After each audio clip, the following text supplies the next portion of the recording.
TIK dalam bidang kesehatan yaitu mencakup penggunaan teknologi informasi dan komunikasi untuk meningkatkan pelayanan, manajemen data, dan aksesibilitas kesehatan. Ini mencakup sistem seperti rekam medis elektronik, telemedicine, dan aplikasi kesehatan yang semuanya bertujuan untuk efisiensi dan akurasi layanan kesehatan. Apa sih manfaat TIK di bidang kesehatan? Jadi, manfaat TIK di bidang kesehatan itu dapat mendukung layanan agar lebih efisien, terus dapat membantu mengatasi masalah langkanya tenaga ahli di daerah-daerah terpencil dengan cara menerapkan pengobatan sistem jarak jauh. Contohnya seperti telemedicine, consultation, dan radiologi. Tidak hanya pelayanan online saja teman-teman, jadi manfaat TIK di bidang kesehatan juga berdampak pada bidang teknologi peralatan kesehatan.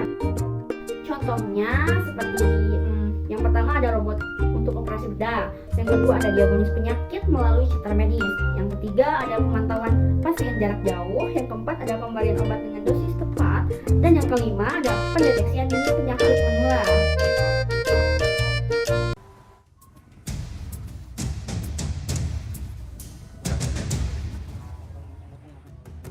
Pengembangan sektor kesehatan tidak lepas dari peran teknologi, salah satunya pada metode bedah dengan bantuan robot atau teknik robotic surgery. Metode ini bisa digunakan dalam tindakan pembedahan untuk beberapa kasus dalam bidang kedokteran, salah satunya ginekologi atau ilmu yang mempelajari tentang penanganan kesehatan organ reproduksi perempuan. Dokter spesialis obstetri ginekologi dari Rumah Sakit Umum Bunda Menteng, Jakarta, Aris Jo mengatakan, pembedahan dengan teknik minimal invasif surgery ini bisa membuat penyembuhan luka lebih cepat dan bekas luka lebih sedikit. Teknik ini juga dapat mengurangi risiko perdarahan. Ya, sebelum kita masuk pada proses robotic surgery, tentu saja kita akan mencari tahu lebih dulu apa saja perangkat ya dok ya, yang sering digunakan untuk menunjang robotic surgery. Kita mulai satu persatu dok, dimulai dari alat ini mungkin. Kita mulai dengan ini, alat ini merupakan surgeon console, di mana dokter bedah mengoperasikan tangan robotik yang sudah disambungkan ke pasien melalui alat ini. Jadi di sini dokter bedah akan ditunjang oleh pandangan yang mumpuni, salah satu pandangan yang terbaik yang bisa didapatkan saat ini dengan visualisasi 3D, di mana kita tidak perlu mengalami kesulitan pada seperti konvensional laparoskopi sebelumnya yang tidak support oleh 3D visualisasi. Nah, di sini setelah akses dari perut pasien dipasang, kemudian ini robotik akan disambungkan atau yang disebut proses docking. Kita lihat bahwa ini sekarang kita akan melakukan pemasangan 45 derajat karena dari kandungan itu kadang-kadang kita membutuhkan suatu asisten dari arah jam 6 untuk memanipulasi organ dalam dengan menggunakan vaginal manipulator. Nah, kalau misalnya ini nanti bidang urologi, ini settingannya akan beda dok. Oh, oke. Ya, mereka bisa dari arah jam 6, mereka bisa dari arah jam 3 gitu. Itu disesuaikan dengan kepentingan tiap pembedahan. Robotic surgery juga membuat pekerjaan dokter lebih efisien dan tidak cepat merasa lelah saat melakukan pembedahan, karena posisi badan operator lebih ergonomis dan visibilitas lebih baik. Ya, kemudian satu lagi apa? Kelelahan dari operatornya juga patut dipertimbangkan dok. Kalau misalnya seorang operator bekerja 6 jam, atau lebih, mungkin pengalaman saya 6 jam, itu tangan sudah mulai bisa bergetar. Sedangkan dengan robot ini, Anda mau sampai 10 jam juga, tangan robot ini tidak akan bergetar. Ya, kemudian presisi, kemudian range of motion. Range of motion itu jadi kayak persendian dari ujung dari instrumen robot itu sama seperti tangan manusia. Jadi tidak ada keterbatasan gerak. Sebelum menjalani operasi, pasien diberi edukasi secara detail terkait kondisi penyakit dan seberapa cepat proses penyembuhan pasca operasi. Pasien juga tidak serta-merta dioperasi, tetapi harus melewati rangkaian pemeriksaan mulai dari anamnesa, tes laboratorium, CT scan dan MRI, juga pemeriksaan pendukung lainnya. Sebetulnya ketika awal saya dapat konsultasi pertama pun, dokter sudah menjelaskan dengan sangat detail ya. Jadi plus minusnya seperti apa, pro and kontranya seperti apa, terus kemudian itu juga disesuaikan dengan situasi saya. Situasi dan kondisi, karena kan langsung waktu itu kan ada USG dan sebagainya ya.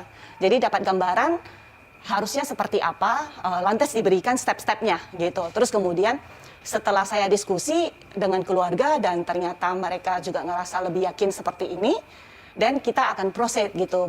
Dan beberapa kali kita konsul juga memang saya punya case itu udah nggak bisa, maksudnya udah tidak bisa untuk dipertahankan lagi gitu. Sooner or later nanti akan kamu toh harus menjalani ini. Kalau nggak itu akan membawa ke yang lebih suatu yang lebih buruk lagi. Oke, dari situ ya kita mantep, kita sepakat sama suami juga, saya runding, oke,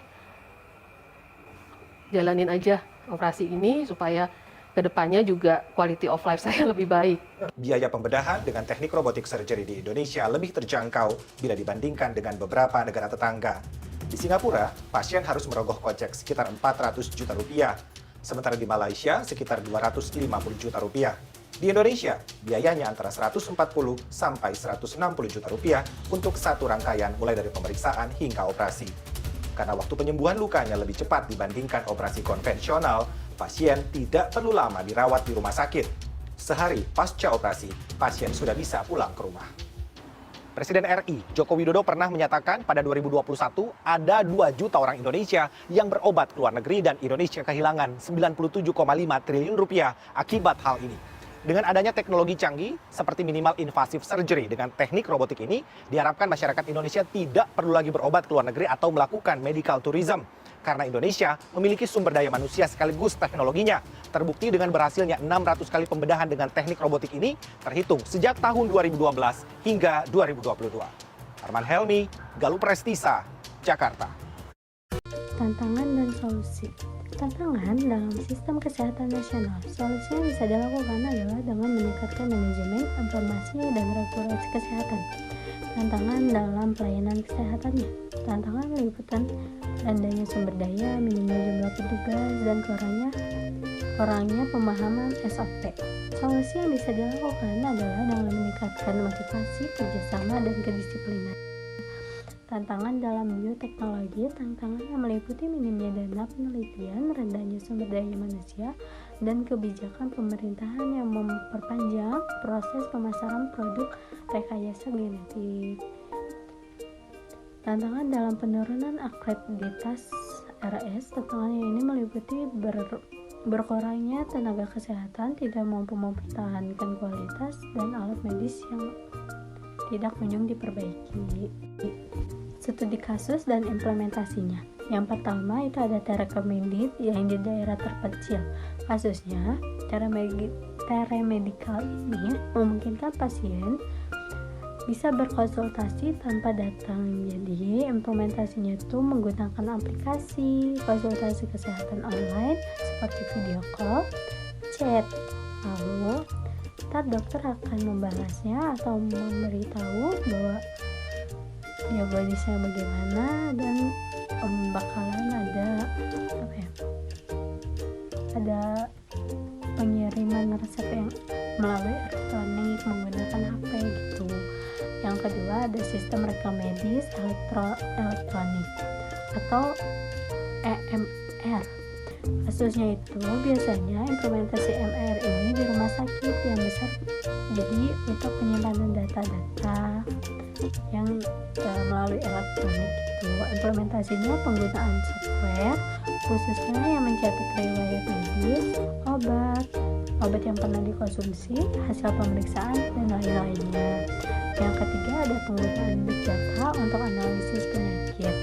Hasil pemanfaatan big data untuk memanfaatkan pola penyebaran penyakit, terutama penyakit yang menular. Implementasinya pengumpulan data dari berbagai jumlah rumah sakit, laboratorium kesehatan, dan lalu menganalisisnya. Masa depan TIK di bidang kesehatan. Masa depan teknologi dalam bidang kesehatan tampaknya sangat menjanjikan dan berpotensi mengubah cara kita merawat kesehatan. Berikut beberapa tren dan inovasi yang mungkin akan memainkan peran penting dalam kehidupan seperti teknologi digital dan telemedicine. Dengan kemajuan teknologi digital, layanan kesehatan jarak jauh atau telemedicine menjadi lebih umum. Internet of Things atau IoT dalam kesehatan, perangkat IoT seperti jam tangan pintar, aplikasi kesehatan, dan sensor tubuh dapat mengumpulkan data kesehatan secara real time. Blockchain dan keamanan data. Blockchain dapat meningkatkan keamanan data kesehatan dengan menyediakan sistem yang lebih aman dan transparan untuk penyimpanan dan pertukaran informasi medis. Efisiensi dan akurasi dapat dalam perawatan kesehatan. tetapi juga memungkinkan akses yang lebih luas ke layanan kesehatan bagi masyarakat di seluruh dunia. Dampak negatif teknologi dalam kesehatan. 1. Mata kering. Penggunaan smartphone dalam jangka waktu yang lumayan lama bisa menyebabkan pandangan blur dan membuat mata jadi kering, dan bisa merasakan nyeri pada area tubuh lain seperti kepala, leher, dan atau bahu bentuk tubuh. Dalam perkembangan tentunya banyak barang elektronik yang makin luas, tentunya smartphone. 2. Susah tidur. Penggunaan teknologi dengan jarak yang terlalu dekat dengan waktu tidur dapat menyebabkan susah tidur. Penyebabnya adalah blue light dari ponsel yang terus menstimulasi otak. 3. Mager melakukan aktivitas. Penggunaan teknologi dalam jangka lama dapat memicu terjadinya berbagai penyakit. Salah satunya obesitas, penyakit pada jantung, diabetes tipe 2, dan kematian dalam usia muda. Karena terlalu lama berinteraksi dengan teknologi akan membuat tubuh kita jadi lesu melakukan aktivitas. 4. Mengurung diri. Isolasi diri adalah salah satu dampak negatif penggunaan teknologi bagi tubuh manusia. Adalah perasaan terisolasi. 5. Depresi disertai kecemasan. Melakukan interaksi media sosial yang positif akan berdampak pada kadar depresi dan kecemasan yang rendah. Hal sebaliknya juga terjadi. Kesimpulannya yaitu, masa depan TIK di bidang kesehatan sangatlah menjanjikan. Dengan memanfaatkan teknologi yang ada secara bijaksana, kita dapat menciptakan sistem kesehatan yang lebih efisien, efektif, dan berpusat pada pasien. Penting untuk mengatasi tantangan yang ada dan memastikan bahwa TIK digunakan untuk meningkatkan kesejahteraan masyarakat.